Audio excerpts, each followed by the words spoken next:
Guys biryani വെക്കുന്ന ഇടയിൽ ഒരു അൺബോക്സിന് ഈ ജുമാന സമയക്കായിട്ട് ഞാൻ വന്നതാണ് മക്കളെ. അവളിന്നെ അടുപ്പത്തൊരു പണിയെടുക്കാനൊക്കെയാണെങ്കിൽ ഇവൾക്ക് മിസ്സി ഒന്ന് കൊറിയർ വന്നപ്പോൾ ഇത് അൺബോക്സ് ചെയ്തേ പറ്റുള്ളൂ. ഇപ്പോൾ ഞാൻ വീഡിയോ എടുക്കാനുള്ളതാണ്, അത് അൺബോക്സ് ചെയ്യാൻ പറ്റില്ല. എന്നിപ്പോൾ അവൾ വന്നുങ്ങാണ്ട് അത് കുത്തി കഴിച്ച് ഇതാണ് അൺബോക്സിങ്. ഇതെന്താണെന്ന് കണ്ടുപിടിക്കും. അവൾ ഇതെടുത്ത് കാണാൻ 4 പാത്രക്കും വെച്ചിരുന്നതാ. അപ്പോൾ കണ്ടില്ല നിങ്ങൾ അൺബോക്സിങ് കണ്ടോ നിങ്ങൾ? ഇതാണ് അൺബോക്സിങ്. ഇതെന്താണ്? കുപ്പി ചളങ്ങിയിരിക്കണേ. ചളങ്ങിയതൊക്കെ നമുക്കുള്ളിൽ നിർത്താം. അത് ശരി, അതിനൊന്നും ഇപ്പോൾ അയക്കൽ പറ്റില്ല. അപ്പോൾ ഇതെന്താണെന്നറിയോ? ഇത് നമ്മളെ വെജിറ്റബിൾ ഇത് മൊസറ്റാക്ക്. ഇതിൽ ഓയിൽ ഒഴിക്കുക, വെളിച്ചെണ്ണ നെയ്ച്ചത്താച്ചാണ്ട് ഒഴിക്കുക.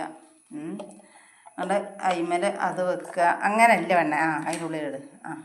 ഇവിടെ ഒന്നും അറിയില്ലക്കളെ. അങ്ങനെ കാണിച്ചു കൊടുക്കേ.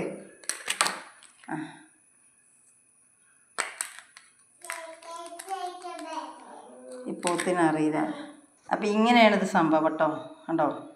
ഇനി ഇതിൽ നിന്ന് ഇതെങ്ങനെ എടുക്കുക? ഇതിങ്ങനെ എടുക്കുക, ഇങ്ങനെ വെറ്റുക, ഇങ്ങനെ വെറ്റുക, ഇതിക്കിടുക, ഇങ്ങനെ വെറ്റുക, ഇതിക്കിടുക, ഇങ്ങനെ വെറ്റുക, ഇതിക്കിടുക, ഇങ്ങനെ വെറ്റുക.